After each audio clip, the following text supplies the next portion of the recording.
Qué bueno que nos podemos reunir el día de hoy, ¿cierto que sí? Empezó a hacer frío y a llover, ¿cierto? Bueno, yo esta mañana mientras oraba y pensaba, decía algunas cosas. Necesitamos la lluvia, ¿cierto que sí? Se necesita la lluvia. Pero cuando empieza a llover ya uno no quiere salir de la casa porque se moja. Eso es una cosa rara, ¿no? Bueno, pero gracias a Dios está lloviendo, gracias a Dios ahí está cayendo el agua. Sigamos orando para que llueva en donde tiene que llover, que es en los campos, en todos los lugares donde el calor y toda esa sequía ha hecho que se atrasen las cosechas y algunas hasta se pierdan. No, necesitamos que llueva y que todo eso fortalezca y se lleve bien, porque realmente necesitamos que nuestra tierra sea bendecida por la lluvia, amén. Y sobre todo por Dios, que es quien nos sostiene, Dios que es quien nos cuida y quien provee para todas nuestras cosas. Quiero que por favor abra su Biblia en Mateo capítulo 6. Vamos a estar mirando del versículo 5 hasta el versículo 15 principalmente.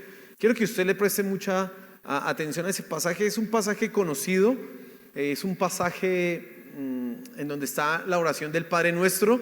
Entonces la conocemos. La tradición católica de Colombia hace que todos nos sepamos de alguna manera ese pasaje, lo conozcamos, pero vamos a mirarlo un poco en detalle y vamos a hablar de oración. El título de la enseñanza es Hablar con Dios.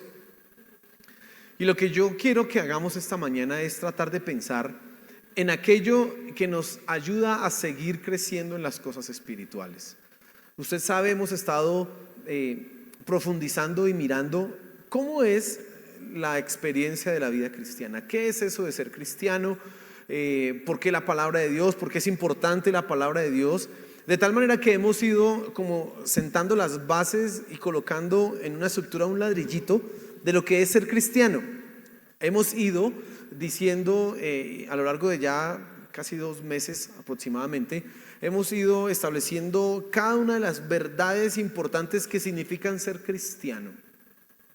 Hablamos del arrepentimiento, hablamos de la palabra de Dios, hablamos de la lucha contra el pecado y le dedicamos un buen tiempo a eso, tratando de entender por qué somos llevados a pecar, ese condicionamiento.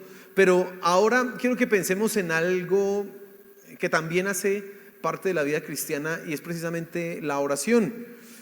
Vamos a hablar de la oración. Ahora, antes de seguir adelante con todo lo que tenemos para esta mañana, piense un poco en una relación.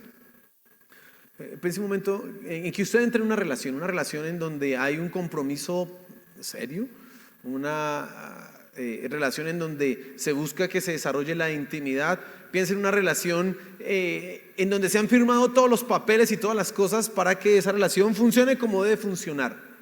Ahora imagínese que en esa relación no hay comunicación, que no se hablan.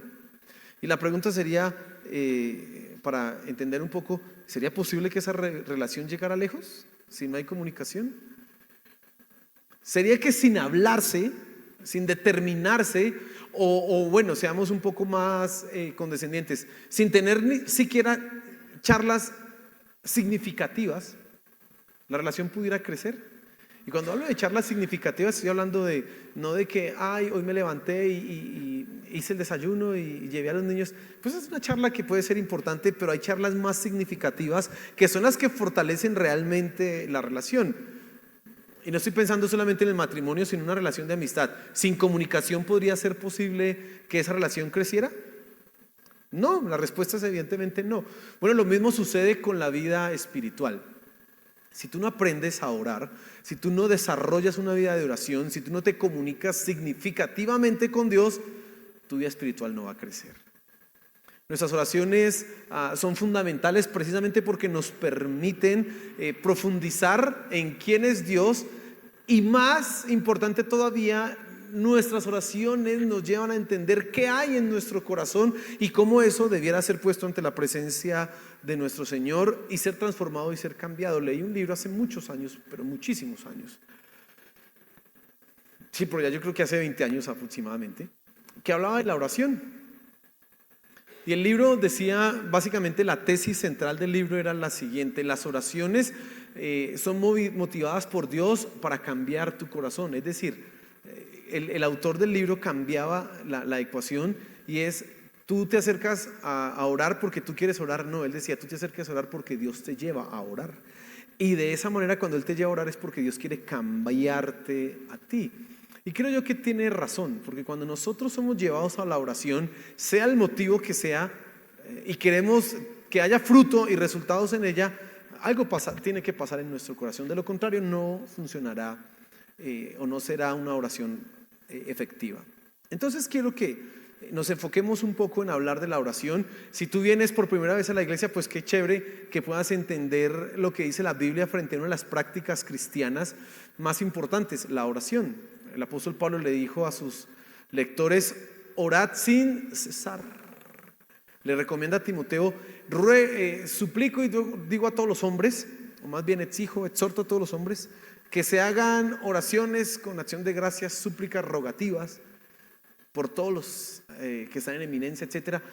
En la vida cristiana la oración es fundamental.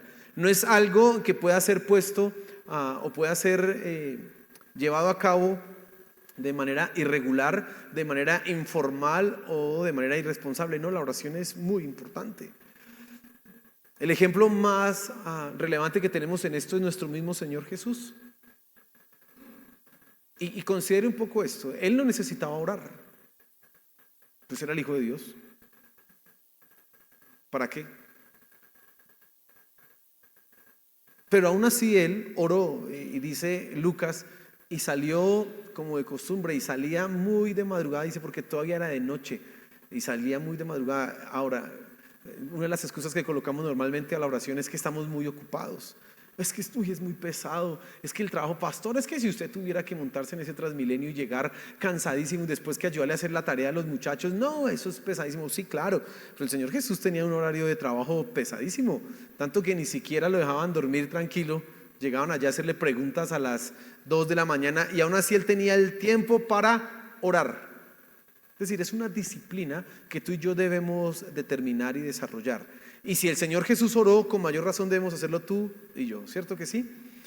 Así que, hablando de oración, vamos a orar para que Dios nos hable en este tiempo que vamos a tener a continuación. Señor, gracias por que hemos adorado, cantado, hemos alabado tu nombre.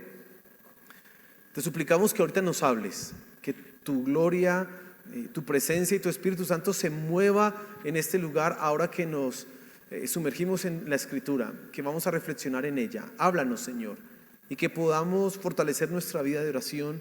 Te lo suplicamos, Señor. Amén y amén. Mateo, capítulo 6, vamos a leer desde el versículo 5 hasta el versículo 15 y preste mucha atención usted a la lectura, por favor. Y cuando oréis, no seáis como los hipócritas, porque a ellos les gusta ponerse en pie y orar en las sinagogas y en las esquinas de las calles para ser vistos por los hombres. En verdad os digo que ya han recibido su recompensa. Pero tú, cuando ores, entra en tu aposento y cuando hayas cerrado la puerta, ora a tu Padre que está en secreto. Y tu Padre que ve en lo secreto te recompensará.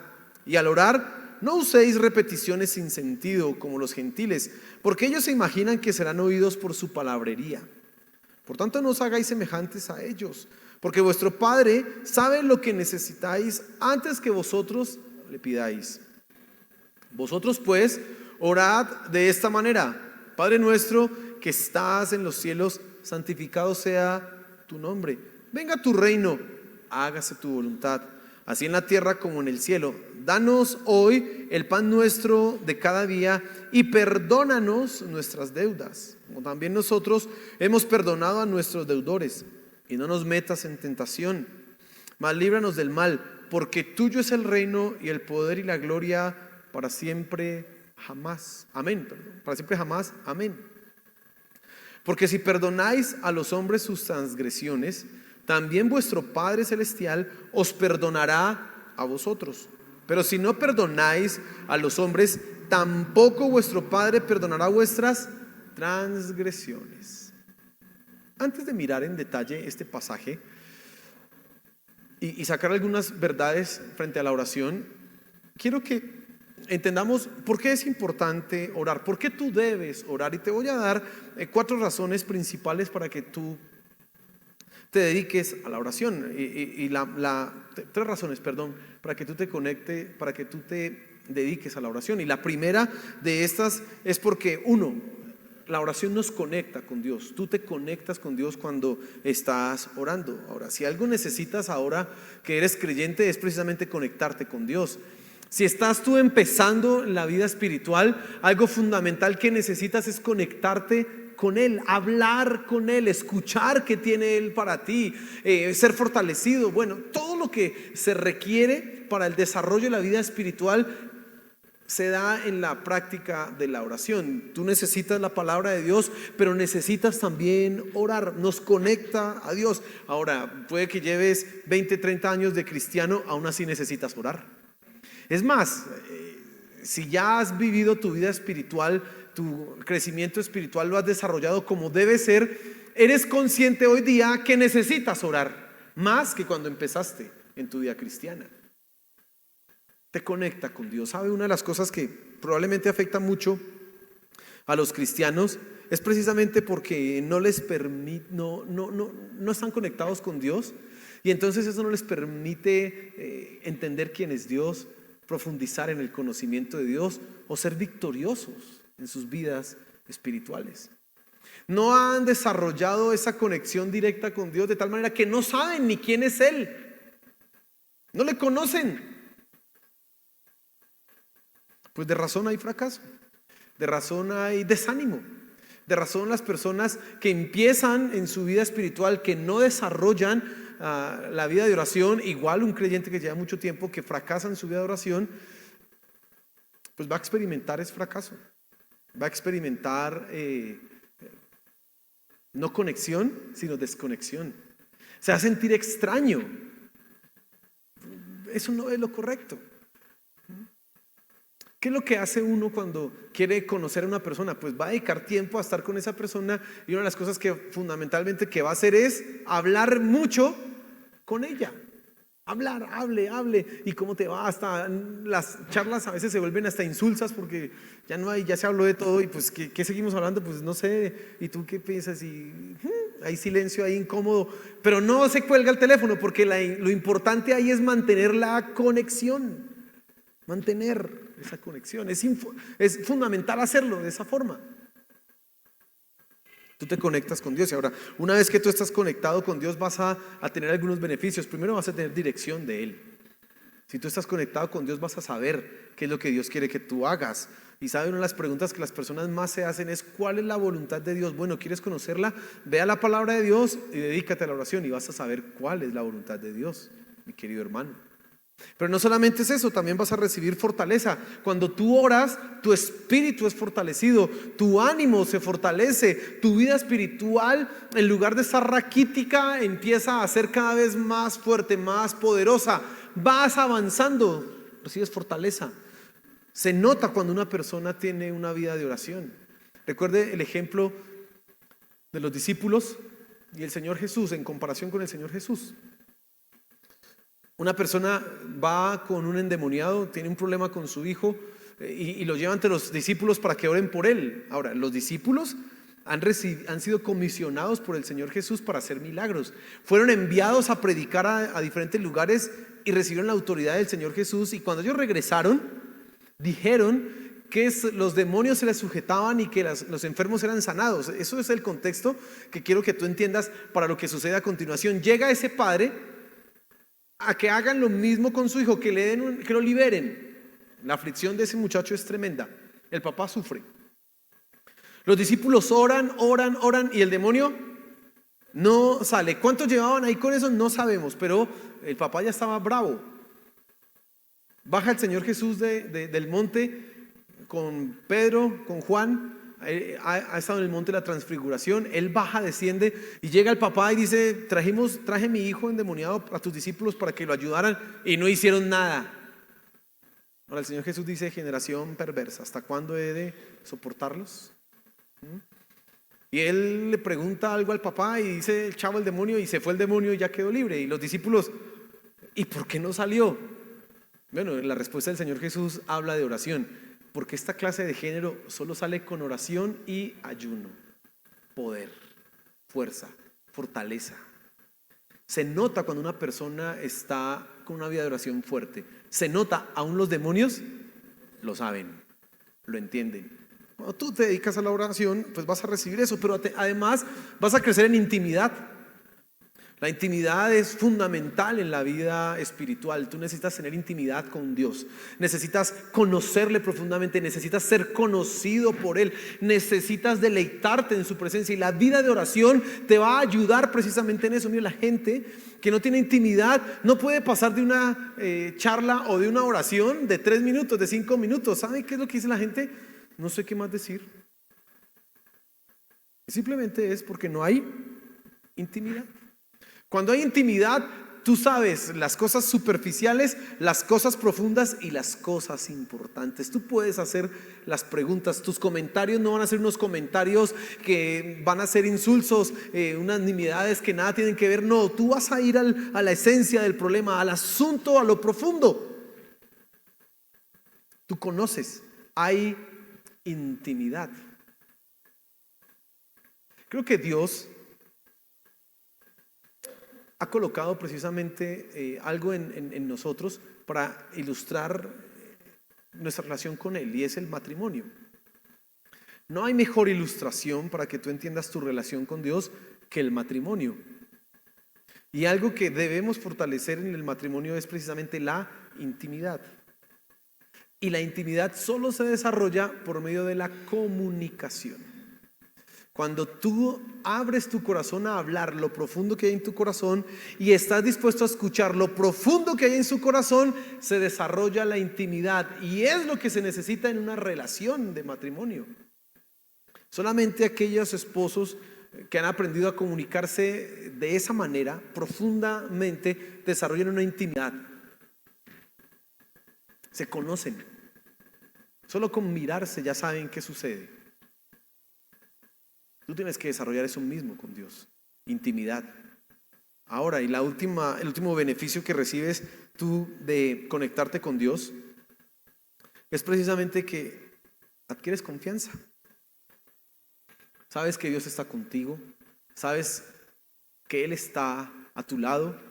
Las circunstancias no te van a mover porque sabes, Dios está conmigo. Vas a poder luchar y caminar en medio de la tormenta, en medio del desierto, porque comprendes, Dios está aquí. Pareciera que no está, pareciera que me ha abandonado, pero no, lo cierto es que Él está aquí. Eso solo se desarrolla cuando tu vida de oración es fuerte. Debes orar, mi querido hermano. Ahora, la primera razón, entonces, para que tú ores es porque te conecta con Dios y tienes unos beneficios. Pero la segunda razón para que tú te dediques a la oración es porque te hace dependiente de Dios. Escucha esto que es muy importante. La vida cristiana es una dependencia absoluta de Dios. Otra forma de definir qué es ser cristiano es eso, es una persona que es dependiente de Dios. ¿Y qué significa ser dependiente de Dios? Pues que todo lo que Él dice, que todo lo que Él quiere, que todo lo que Él anhela, que todo lo que Él desea es lo que yo quiero, es lo que yo deseo, es lo que yo anhelo y lo que yo haré. Soy dependiente de Él. El pecado es independencia de Dios. ¿Qué hizo Adán y qué hicieron Eva allá en el huerto del Edén? Independizarse de Dios. Dijeron, bueno, tú dices que no comamos, pero nos parece que es mejor idea comer, así que nos independizamos. Tu opinión está chévere, pero es eso, una opinión. Se independizaron. El pecado es eso. Una definición buena que tú puedes tener de pecado es hacer algo independiente de la voluntad de Dios. Pero el cristiano está llamado a ser dependiente de Dios. Bueno, ¿qué sucede en la oración entonces? La oración precisamente es ese reconocimiento que yo necesito la dirección, necesito la fortaleza, necesito la guía, necesito el fortalecimiento, bueno, todo lo que Dios me da, que solo puedo adquirir en medio de la oración para manejarme y seguir adelante en mi vida. Por eso cuando una persona se dedica a la oración, está siendo humilde, está demostrando que él cree que solamente Dios lo puede dirigir. que no es Él el que tiene buenas ideas, que es Dios el de las mejores ideas. Una persona que crece en la vida de oración está diciendo constantemente: Dios, ¿cuál es tu voluntad? No actúa, al contrario, que hace el negocio o que toma las decisiones y después: Dios, bendíceme. O Dios, ¿será que hiciera tu voluntad? No, es una persona que no depende de Dios, es independiente. Lo que pasa es que quiere que Dios le diga: ah, chévere, te voy a bendecir. No, eso no es así. La vida de oración, por el contrario, te invita, te llama a rendir tus deseos, tus pasiones, todo lo que tú anhelas, lo colocas primero ante la voluntad de Dios para que Él determine qué debiera ser. Te hace dependiente de Dios, hermano, y eso es una meta fundamental en nuestra vida. Recuerden nuestro Señor Jesús. A mí me impresiona mucho Mateo, los primeros capítulos, casi hasta el 5, sí, 4. Mateo se encarga de enfatizar algo importante en nuestro Señor Jesús. Dice: y Él hizo esto para que se cumpliera lo que decía de Él en las Escrituras.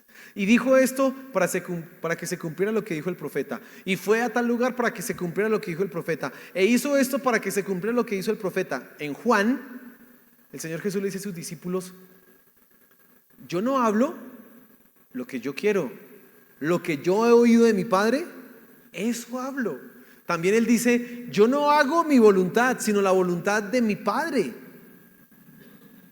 Absolutamente dependiente de Dios era nuestro Señor Jesús. Totalmente. Mire, es que ni siquiera sus palabras, es increíble lo que dice ahí. Él no hablaba lo que se le ocurría, sino lo que dice: lo que escuché de mi Padre, esto es lo que les digo. Esto es lo que hablo. Lo que hago es lo que Dios, la voluntad de Dios quiere. Entonces fíjate que precisamente la oración te ayuda a eso.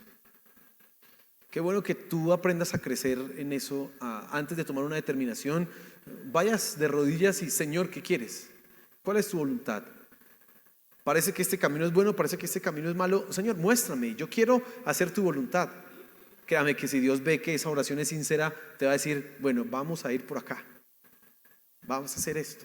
Ahora, bueno, otro día hablaremos de la voluntad de Dios, pero una pequeña aclaración aquí. No pienses que en todo te va a decir Dios: escoge el camino A. No, no, no. A veces como que guardar a Dios silencio, y sencillamente guarda silencio porque la cosa es así. Pues las dos cosas están bien. Escoja usted cuál quiere. Somos libres. Así que Él no está pensando: vas a ser un títere, No, no, no. Él quiere que tú hagas su voluntad, pero también que tú puedas decidirte por ella. Hablaremos más en detalle de eso más adelante. Pero tú vas a desarrollar precisamente esa dependencia que es fundamental. Y la última razón para que tú te dediques a la oración es porque te centra en Dios, te enfoca en Dios. La oración es eso. La oración te debe enfocar en Dios, la oración te debe centrar en Dios. Normalmente la gente lo que hace es estar enfocada en sus deseos, en sus peticiones, en sus anhelos, y a eso se acercan a la oración. Bueno, la verdadera oración no coloca las peticiones y los deseos de la persona en primer lugar, siempre coloca a Dios. Así que si tú quieres colocar a Dios en el centro de tu corazón, si tú quieres que Él sea el dueño de tu vida, el centro de tu vida, lo que tienes es que dedicarte a la oración, buscar la oración. Tendría que en este punto preguntarte, habiéndote dado esas razones, pueden haber otras más, pero habiéndote dado esas razones para la oración, ¿cómo está tu vida de oración?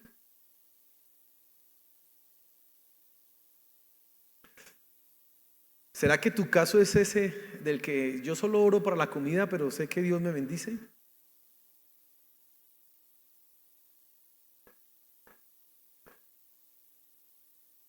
¿Te das cuenta, te has estado fijando cómo tu vida poco a poco está siendo cada vez más débil, más débil, más débil, y no has caído en cuenta que es porque no estás orando?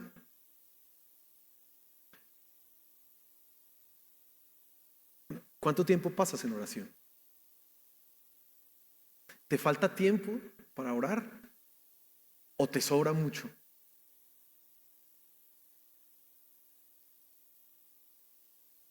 ¿Cómo es tu experiencia con el tiempo mientras estás orando? Empiezan a la gente a orar y a mirar el reloj: solo ha pasado un minuto. Bueno, Señor, te alabo, te bendigo. 1 minuto 30, Señor, eres digno. Uy, ¿cuándo va a llegar a 20 minutos de oración si eso del tiempo como que aquí se hizo más despacio? ¿Cómo es tu experiencia con la oración, hermano? Y tú debes ser honesto contigo mismo, porque eso va a determinar qué tan fuerte, qué tan maduro espiritualmente estás, qué tanta intimidad tienes con Dios. Eso va a determinar qué tan conectado estás con Él. Si no sabes qué orar, a veces le digo a las personas, hermano, ore. Y es una oración uno no le está pidiendo que vamos aquí una hora. No, ore, hermano, 3 minutos, ni siquiera 3 minutos, 1 minuto, vamos a comer algo. Ay, no, es que pastor, yo no sé, y se llenan de miedo, de pánico terrible. Y dice, pero a ver, si por decir algo tan sencillo como Señor, gracias porque podemos comer y bendice esos alimentos, a ver, ¿qué requiere eso? Pero hay gente que toca hacer un curso de oración para que puedan orar. No. ¿Cómo está tu vida de oración, hermano? Piensa eso. Ahora vamos a mirar un poco el pasaje, ahora sí, ya que te di las razones. Quiero que pienses en la siguiente pregunta para poder avanzar, y es: ¿cómo deben ser entonces nuestras oraciones? Si es tan importante orar, si es tan necesario, ¿cómo deberían ser nuestras oraciones? Bueno, te voy a mencionar aquí 4 cosas fundamentales en nuestra vida de oración que tú debes llevar a la práctica. Primero, tu oración debe ser sincera. Dice ahí el pasaje: y cuando oréis no seáis como los hipócritas, porque a ellos les gusta ponerse en pie y orar en las sinagogas y en las esquinas de las calles para ser vistos por los hombres. Más adelante el versículo 6 dice: pero tú, cuando ores, entra en tu aposento, y cuando hayas cerrado la puerta, ora a tu Padre que está en secreto, y tu Padre que ve en lo secreto te recompensará. ¿Por qué el Señor Jesús dice eso? La práctica para los judíos de la oración era importantísima. Los publicanos, los fariseos y todas estas personas sabían que tenían que orar, pero habían unos que oraban por orar, y lo hacían no con sinceridad y honestidad en su corazón, sino como una manera de ganar favores religiosos o reconocimiento. Cuando tú lees acá en Mateo capítulo 5, dice: pero tú, cuando ores, entra en tu aposento. No está diciendo absolutamente que todas nuestras oraciones deben ser en privado y nunca debemos orar en la iglesia. No, el Señor Jesús lo que está diciendo es que la oración no puede ser para ganar un favor religioso, para ganar un reconocimiento. Y es que es tan fácil simular una buena oración. Si usted se pone y escucha a los que oran y a los que son así buenos, entonces usted va a empezar a imitar: oh grandísimo Señor, majestuoso, que gobiernas el universo. Y probablemente esas palabras no salen de su corazón, pero como usted se las aprendió, las escuchó, usted dice: eso como que suena bonito, yo lo voy a decir. Y los otros que estamos ahí escuchando decimos amén, pero usted está con su mente y su corazón. No hay sinceridad. La enseñanza que vemos acá en Mateo capítulo 6, es que nuestras oraciones deben surgir o deben darse en la sinceridad completa y absoluta. Honestidad es lo que Dios está pidiendo, no para buscar un reconocimiento público. No, así lo hacían. Estas personas se ponían a orar en público, oraban delante de todos los demás, hacían oraciones en alta voz, con tal de que las otras personas los escucharan y les dieran un reconocimiento. ¿Cómo sabe orar? Uy, cómo es un maestro para la oración.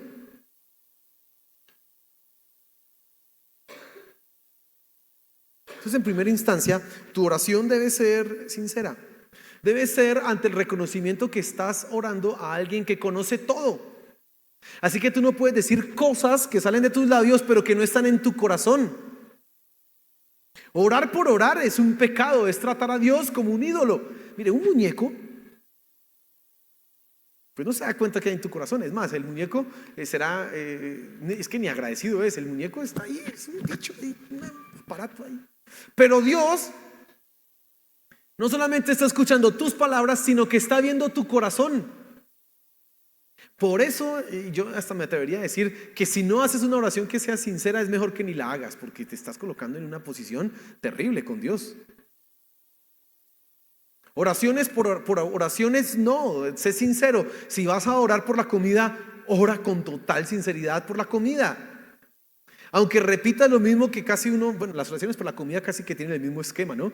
Gracias por la comida, por las personas que lo hicieron, gracias por el trabajo que nos permite comprar el sustento. Es casi la misma temática, todas las oraciones. O, a ver, no sé usted, Si alguien se pone a orar por la comida y empieza a orar por el ciclo del agua, Señor, gracias porque creaste el ciclo del agua, pues bueno, la cosa se pone un poco rara, ¿cierto?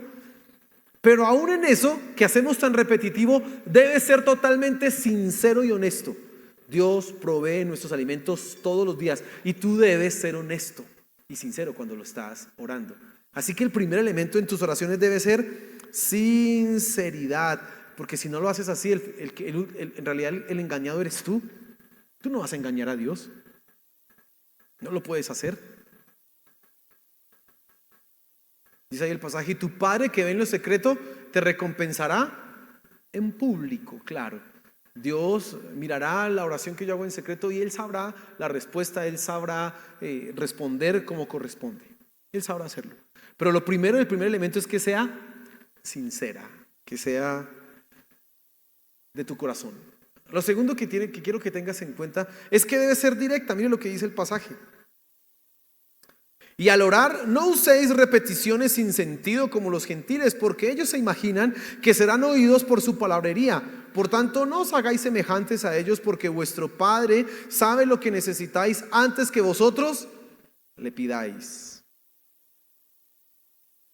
Directa. Y cuando digo que nuestra oración debe ser directa, es que tú debes acercarte a Dios entendiendo que Él es una persona. Ahora, quiero que piense un momento en lo siguiente. ¿Quién estaría a aguantar una conversación con alguien en donde empieza con una palabrería, una jerigonza y hable y nunca dice nada? Usted se puede aguantar los primeros 10 minutos, ¿cierto? Y dice, bueno, pero ya después cuando usted ve a esa persona y, ay, ¿qué quiero hablar con usted? Usted como que, uy, no, nunca dice nada, nunca llega a decir algo. O simplemente usted le dice, bueno, venga, ¿cuál es el punto? Pero a veces nosotros queremos tratar a Dios así, con una palabrería y con una cosa. Ahora, aquí nosotros los cristianos no repetimos oraciones. Cuando miramos el Padre Nuestro, enseñamos en la iglesia que es un modelo de oración, no algo para estar repitiendo constantemente. Es un modelo de donde aprendemos a orar. Pero también puede suceder que tú estás orando y repitiendo cosas por repetir frases, así como las que yo le dije que uno se puede aprender en la oración. Oh Altísimo Señor, majestuoso, tú que gobiernas el universo. Y eso pues suena bonito, ¿no? Pero eso usted lo repite ahí como por repetirlo y Dios está como, y ajá, ¿y qué? ¿Y cuál es el punto de todo esto? ¿Y cuál es el asunto de lo que estás acá? Ahora, eso está vinculado a las peticiones. Dice, no piense que por su vana palabrería, no piense que como los gentiles serán escuchados, porque vuestro Padre sabe de qué cosas tenéis necesidad. Ahora, lo interesante es que más adelante, 2 versículos más adelante, en la oración modelo dice, y el pan nuestro de cada día, dánoslo hoy. Pareciera que antes nos dice, no utilice repeticiones, y aquí me dice, pida. Como que Dios ya sabe lo que necesitamos, pero luego me dice, pídalo. Pues la cosa es muy sencilla, mi querido hermano. Dios es una persona, Él es completamente capaz, muy inteligente, muy sabio, y tú no puedes hablar con Él porque sí, tratando de meter cuentos ahí raros y como discursos ahí raros y como cosas ahí. No, a ver, hermano. En ese sentido, nuestras oraciones largas incluirán clamor, a veces una lucha con Dios, pero nunca una repetición insulsa y sin sentido. Entonces, mi querido hermano, debes pensar bien a veces qué es lo que estás diciendo en tus oraciones. ¿Estoy siendo sincero con Dios? Es decir, ¿busco aparentar algo? 2, ¿estoy siendo directo con Dios? Tienes que pensar esas cosas. Quizás 2 errores que el Señor Jesús vio en la gente de su época son los que Él menciona antes de enseñarle a sus discípulos cómo debían orar. Y tú debes cuidarte precisamente de eso, de no ser directo. Ahora, me llama mucho la atención los salmos. Cuando usted lee los salmos, usted encuentra ejemplos de oraciones ahí, ejemplos de oración y ejemplos de canciones. Así que si usted quiere aprender a orar, debe leer los salmos y debe de alguna manera estudiarlos. En los salmos usted encuentra algunos versículos interesantes, pasajes interesantes. Comienza, por ejemplo, un salmo diciendo: ¿acaso nos has abandonado, Dios? ¿Has ocultado tu rostro de nosotros? Y uno dice, ¿quién se va a poder poner a orar así a Dios? Bueno, esa es la palabra de Dios y Dios de alguna manera quiere que eso esté ahí para nuestro aprendizaje. Por lo tanto, en nuestras oraciones, cuando hay soledad, cuando hay vacío, cuando nos sentimos abandonados por Dios, es correcto incluso decirle, Dios, ¿es que acaso no estás conmigo? Eso es ser directo y es ser sincero, porque es lo que tú sientes y es lo que deberías expresarle a Dios. Y mira que Dios no dijo de esos que oraron eso, pecadores, miren cómo se atreve a hablarme así, lo fulminó. No, es sinceridad. Lea Job. Job es mucho más atrevido. Uno podía pensar, ese Job si es que se pasa de la raya con Dios, ¿cómo le va a ir hablando?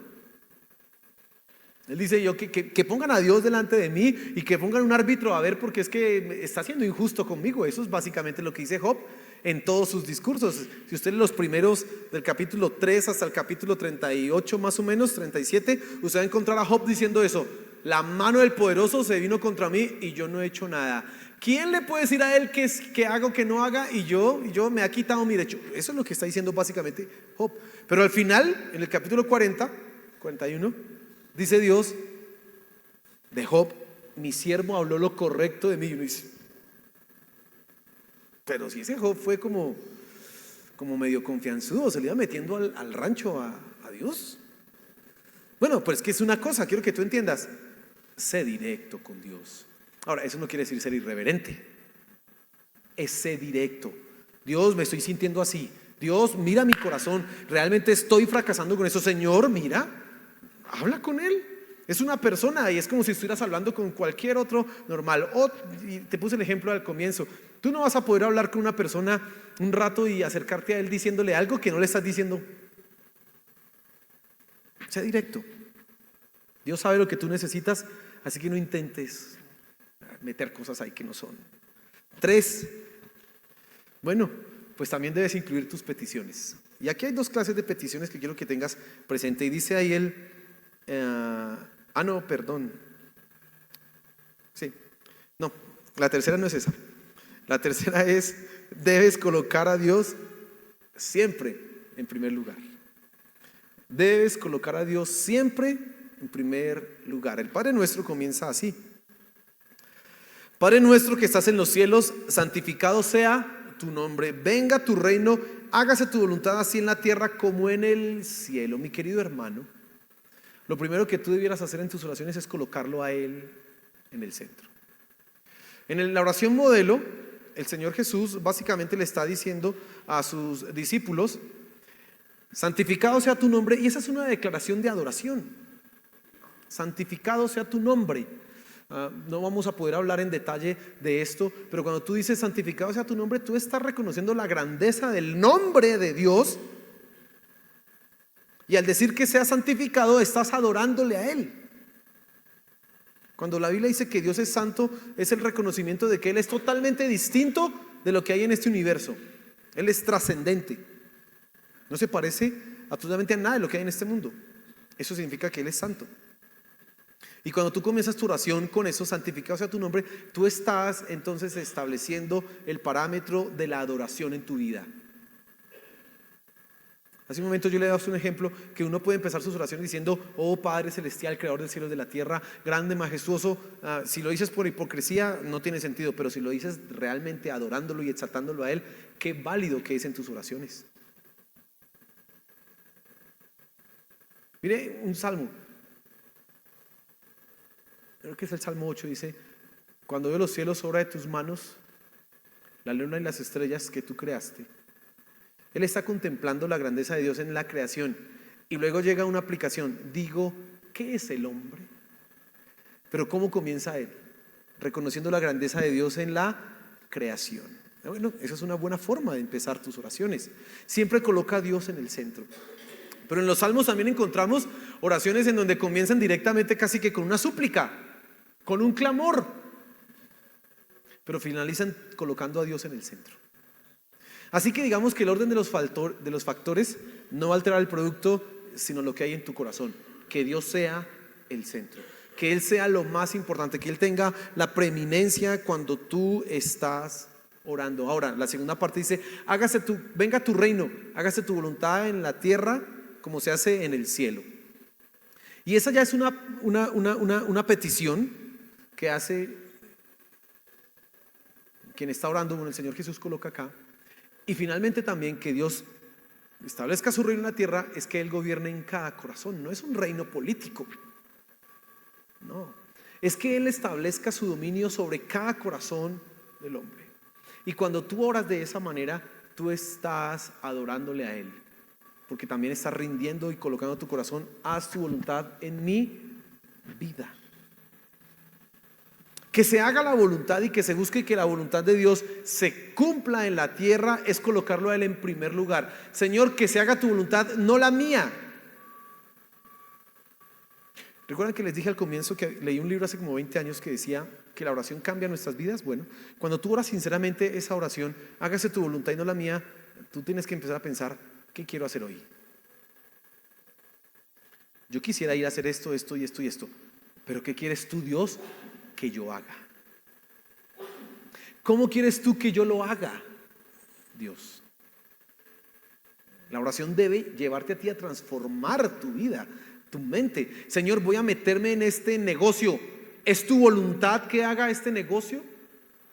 Señor, me parece que voy a adquirir esta vivienda. ¿Esa es tu voluntad? Inclusive en esas pequeñas cosas que uno a veces puede decir: pues sí, piénsalo. Señor,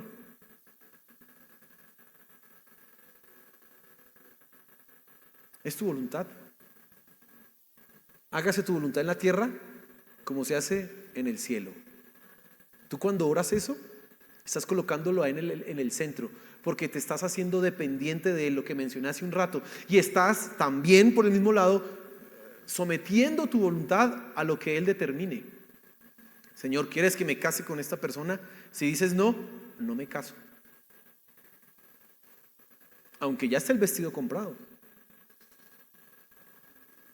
Sí, ahora ahí sí como que, uy, esa oración es como dura, pero es la oración de un cristiano. Señor, ¿quieres que vea esta película o no? Pregúntale, y créeme que ya tu misma mente conciencia te va a decir no. Ahora, si usted se quiere engañar es diferente, pero ya su mente le va a decir no. O sea, Dios mismo te va a decir, el Espíritu Santo te va a llevar a ese entendimiento. Y es más, ya después de un rato vas a decir: yo ni oro para eso si ya sé que no. ¿Para qué? ¿Para qué? Como Dios no es un títere, orar por esto es tratarlo así como yo trato a veces a mis mayores, que los quiero manipular. ¿Se ha visto cómo son los hijos, no? Los hijos con los papás. El papá dice no, ¿y qué empieza el hijo? Empieza la terapia, la gotera. Todos los días: ay mami sí, ay mami sí, y la gotera, ¿no? Como dice ahí, la gotera continua rompe la piedra. ¿Se ha escuchado? Entonces el hijo entiende ese principio. No ha leído nunca eso, pero entiende: si insisto, lo logro. Y creemos que así es con Dios. Dios, sí, por favor. Bueno, mañana otra vez: Dios, por favor. Cuando tú ya sabes la respuesta, tú ya sabes cuál es la voluntad de Dios. Coloca a Dios en el centro, colócalo a Él en el centro, colócalo en el centro. Cuarta razón, ahora sí, la que le mencioné hace un momento: incluir peticiones. Tu oración debe incluir peticiones.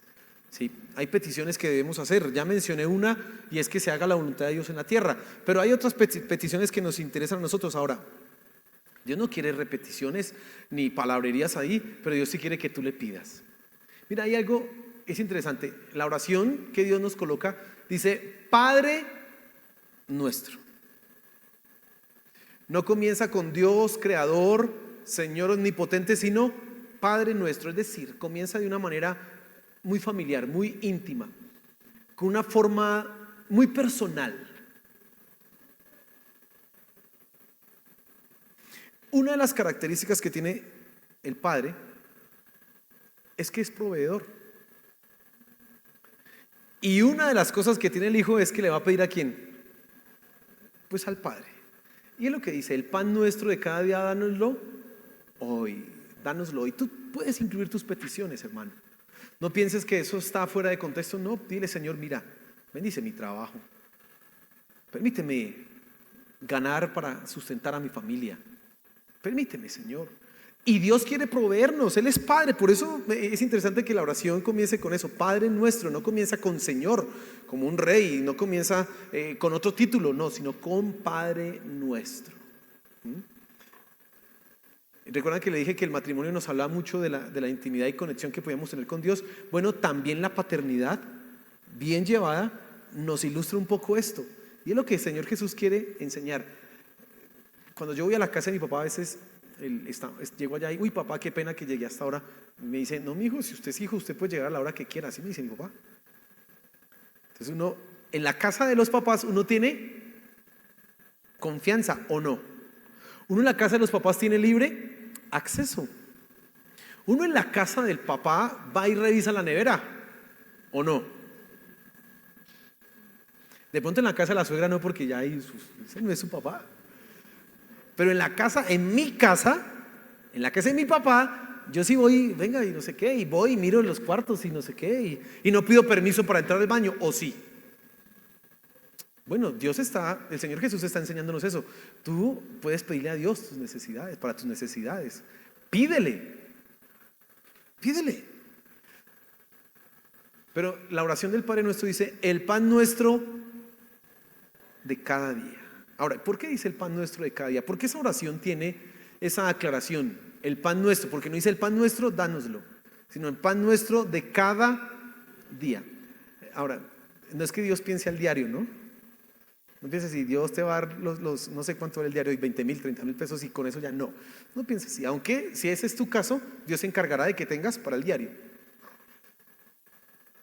Pero hay un pasaje en el libro de Proverbios que está en sintonía con eso que el Señor Jesús ora, y está en Proverbios capítulo 30, versículos 7, 8 y 9. Y te lo voy a leer para que lo tengas presente. Son las palabras de un señor que se llamaba Agur.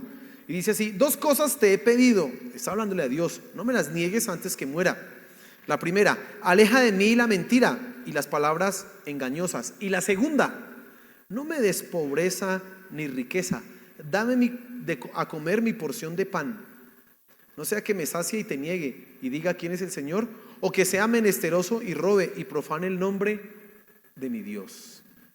Así que la oración de Agur con respecto a sus peticiones de necesidad no están en ese sentido de la gente que está en una búsqueda enfermiza por riquezas. No, la oración que tú haces a Dios es: permíteme vivir bien, Señor, sustentarme, tener para mis hijos, tener para pagar el arriendo, para pagar los compromisos, las deudas. Permíteme, Señor. Amén. La riqueza en el cristiano viene como consecuencia de trabajar bien. También es bendición de Dios, pero viene como consecuencia de administrar correctamente el dinero, de aprender a ahorrar, de ser sabio en esas inversiones. No como: Señor, hazme rico, Señor, que me gane el baloto. No, así no funciona. Y es el pan nuestro de cada día, dánoslo hoy. Eso no está en contradicción con que tú puedas crecer económicamente. Simplemente es que tu corazón no debe estar enfocado en las riquezas. Pero puedes colocar las peticiones, puedes colocar tus necesidades en la mano de Dios. Y no solamente necesidades económicas, salud, emocionales, bueno, tantas que pueden haber, también puedes colocarlas ahí.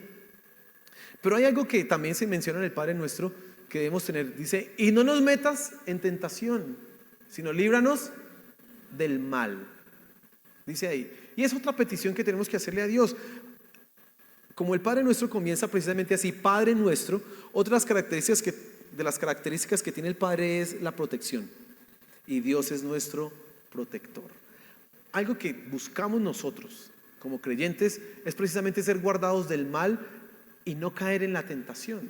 Ahora, Santiago dice que Dios no tienta a nadie, ni él puede ser tentado. Así que cuando dice aquí: no nos metas en tentación, es diciendo: Señor, si estamos atravesando por una circunstancia de esas, guárdanos, por favor, protégenos, susténtanos en esos momentos, en esas circunstancias. Tú como cristiano debes guardarte del mal, debes ser guardado del mal, debe ser guardado del pecado. Y es una petición importantísima que tú y yo tenemos que hacer en nuestras oraciones. Y Dios es nuestro protector. Órale, pídele eso: Señor, guárdame, no quiero pecar, Señor, no quiero fallar, ayúdame. Y como tú te conoces, tú sabes en qué fracasas, pues ora específicamente, no ores cosas generales. Señor, guárdame de todos los pecados. No, ore el pecado que usted comete, que usted sabe cuál es, usted sabe, no se haga el loco. Entonces dígale: Señor, mira este pecado, me tiene azotado, ayúdame. Por favor, no quiero fallar hoy con eso. Y al otro día lo repite para no fallar. Todos los días estamos en esa guerra y en esa lucha. Y son peticiones que tenemos que incluir en nuestras oraciones. Y el último elemento que tienes que meter en tu oración es que debe ser coherente. ¿Y a qué me refiero yo con que sea coherente? Dice el Padre Nuestro: perdona nuestras deudas, como también nosotros hemos perdonado a nuestros deudores. Nuestra oración debe ser coherente con la palabra de Dios. ¿Cómo así coherente con la palabra de Dios? Todos nosotros somos pecadores. Negar que hemos pecado es ser mentirosos, y hacer mentirosos a Dios. Por lo tanto, en tus oraciones tiene que haber una confesión y un arrepentimiento. Eso es ser coherente, hermano. Es ser coherente con tu propia experiencia. ¿O acaso alguno de nosotros puede levantar su mano en la noche cuando va a orar o su rostro al cielo y decir: Señor, hoy no pequé y te doy gracias porque no pequé? ¿Alguno puede decir así? No. La coherencia implica que tú oras y dices: Señor, ya sabes en qué he fallado. Perdóname por esto, por esto, por esto, por esto, por eso, por aquello. Eso es ser coherente. Así que tú vas a tener que orar pidiendo perdón por tus pecados, pidiendo perdón por lo que has hecho mal, diciéndole: Señor, como dice David, líbrame de los pecados que me son ocultos, esos que están por ahí en lo secreto que ni me doy cuenta. Aún de esos líbrame, por favor, Señor. Pero la coherencia implica que tú, así como pides perdón, debes haber perdonado a otros. Por eso dice la última parte, la aclaración del Señor Jesús: porque si perdonáis a los hombres sus transgresiones, también vuestro Padre Celestial os perdonará a vosotros. Pero si no perdonáis a los hombres, tampoco vuestro Padre perdonará vuestras transgresiones. Coherencia. ¿Quieres perdón de Dios? Perdona. ¿Quieres que Dios se olvide de tus pecados? Olvida las fallas de los otros. Pero ¿cómo fallamos con eso? No, le pedimos a Dios que nos perdone y estamos felices de que Él se olvide de todos nuestros pecados, pero salimos del mismo ratico de la oración y miramos a aquel que nos ofendió. No se me ha olvidado yo. Y dice: pero somos incoherentes en eso, ¿no? Mire, que Dios nos ayude, porque tenemos que ser coherentes. La oración modelo precisamente te lleva a eso. Tú tienes que ser coherente. Si buscas el perdón de Dios, perdona. Por lo tanto, tenemos que aprender a arreglar las cosas. Perdonar, arreglar, no pelear. Ven, arreglemos esto ya. Pida perdón o perdone. Y si no le piden perdón, igual perdone. Pero usted no puede acercarse a orar a Dios cuando las cosas no están arregladas. Podemos seguir hablando más cosas de la oración, pero creo que con eso tú tienes los elementos básicos para crecer en tu vida de oración. Pero la pregunta más importante acá en este momento es: ¿estás orando, hermano?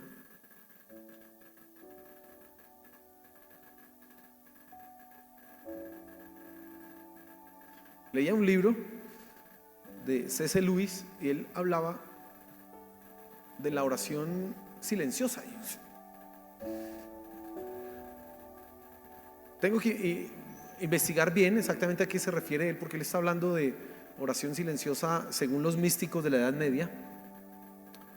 Pero en la interpretación que yo hice del contexto en el que él estaba hablando, hay una clase de oración en la que tú te involucras y estás todo el día orando. Todo el día. Lavando la loza, usted ora. No para que se lave la loza como un milagro, sino porque usted está orando: Señor, guárdame. Está colocando las cosas que están sucediendo. Señor, mira, ahorita tengo que hacer esto. Y es una oración que usted no está ahí lavando la loza y orando en lengua: Señor, mira, Padre. No, está ahí. De repente alguien se le acerca y le habla: sí, esposa, o sí, mi amor, o sí, hijo. Pero usted sigue orando ahí, haciendo su oficio. Cuando va en el carro, en el Transmilenio, en el trancón, usted está en una oración quizás silenciosa ahí en su mente y en su corazón, enfocado en clamar a Dios.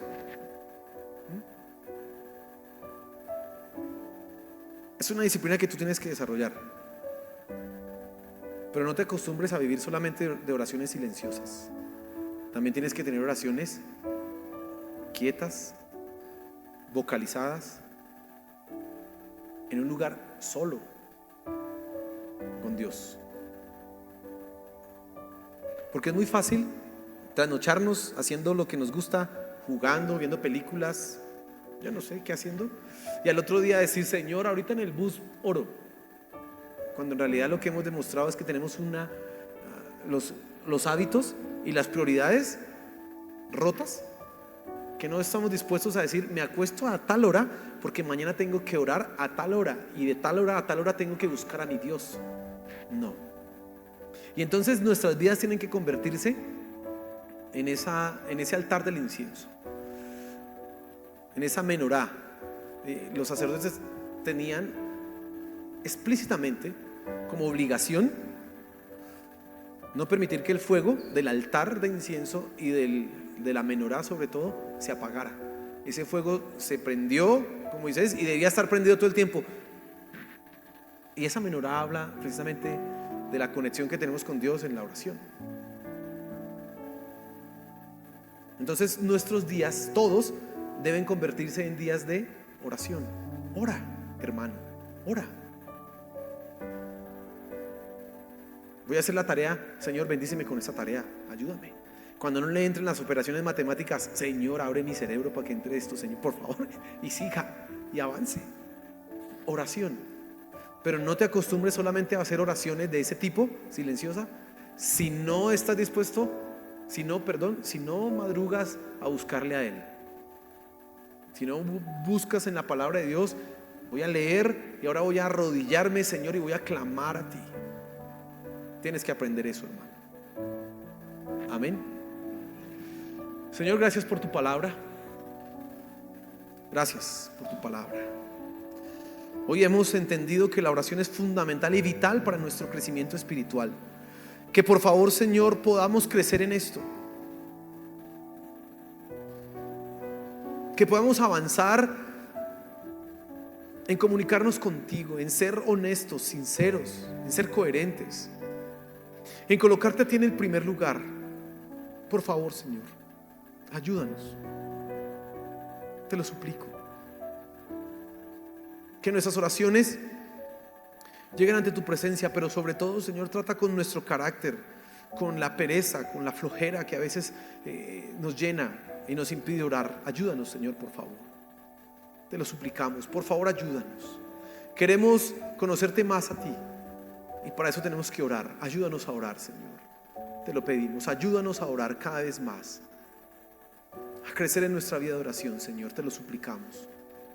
Gracias, Padre de los cielos. Gracias porque hoy hemos aprendido, hoy nos has enseñado cosas fundamentales, Señor, para nuestra vida.